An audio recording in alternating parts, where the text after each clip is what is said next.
அனைவருக்கும் வணக்கம். இன்றைக்கி நம்ம மசால் போண்டா எப்படி செய்கிறதுன்னு தான் பார்க்க போகிறோம். சூப்பரான டேஸ்ட்டில் ஒரு 20 நிமிஷத்தில் ஈஸியாக செஞ்சு முடிச்சிடலாம். வாங்க அது எப்படி செய்கிறதுன்னு பார்த்துடலாம்.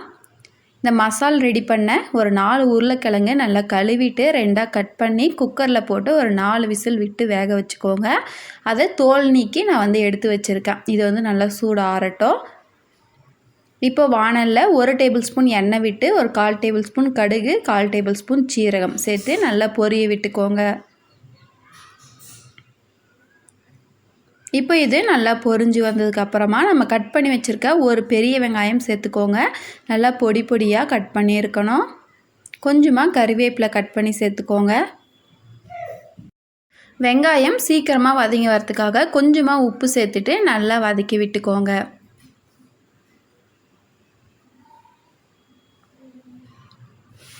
பாருங்கள், வெங்காயம் இந்த அளவுக்கு நல்லா வதங்கி வரணும். அப்போ தான் நம்ம மசாலாவில் வெங்காயம் சேர்த்ததே தெரியாது.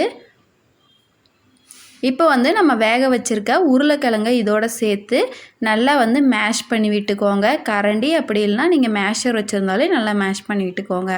இந்த மாதிரி நல்லா அழுத்தம் கொடுத்து மேஷ் பண்ணி விட்டுக்கோங்க.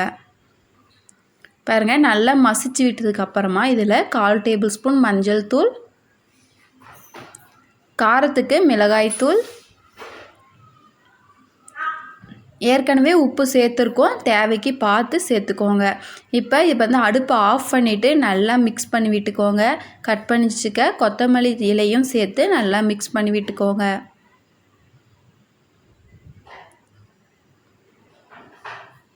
அவ்வளோதான், நம்மளோட மசாலா ரெடி ஆயிடுச்சு.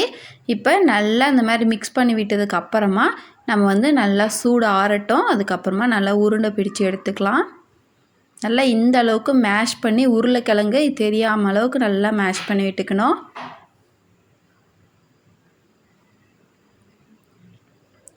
பாருங்கள், நல்லா சூடு குறைஞ்சிருச்சு. கை வச்சு உருண்டை பிடிக்கிற அளவுக்கு சூடு குறைஞ்சிடுச்சு.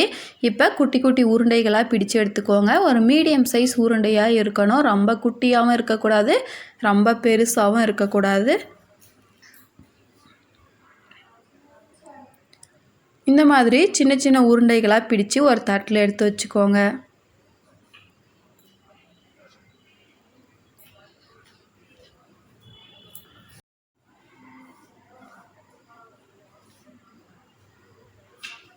அவ்வளோதான், இப்போ இதுக்கான மாவு ரெடி பண்ணிடலாம். இப்போது ஒரு 100 கிராம் கடலை மாவு நல்லா சலிச்சிட்டு ஒரு பாத்திரத்தில் எடுத்து வச்சுக்கோங்க. நம்ம மாவு கரைக்கிறது கொஞ்சம் நல்லா குழியாக பவுல் மாதிரி இருக்கிற பாத்திரமாக எடுத்துக்கோங்க. அப்போ தான் நம்ம மாவு டிப் பண்ணும் போது ஈஸியாக இருக்கும். காரத்துக்கு மிளகாய்த்தூள், உப்பு சேர்த்துட்டு நல்லா மாவு கலந்து விட்டுட்டு கொஞ்சம் கொஞ்சமாக தண்ணி சேர்த்து நம்ம தோசை மாவு பாத்திரத்துக்கு நல்லா கலக்கி எடுத்துக்கலாம்.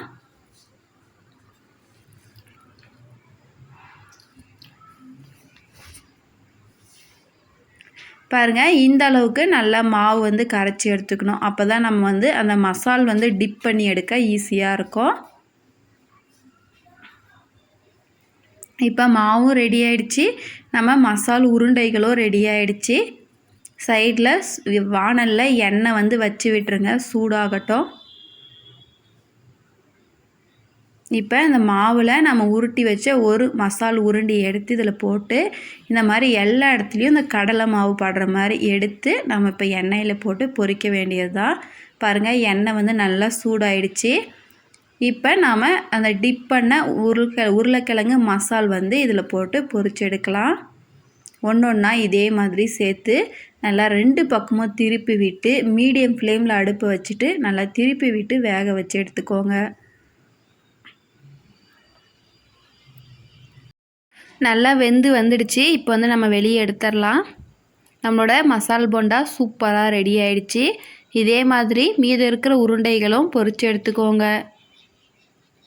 நீங்களும் இதே மாதிரி வீட்டில் ட்ரை பண்ணி பாருங்கள். நல்லா சூப்பரான டேஸ்ட்டில் சாஃப்டாக மசால் போண்டா ஈஸியாக செஞ்சிடலாம்.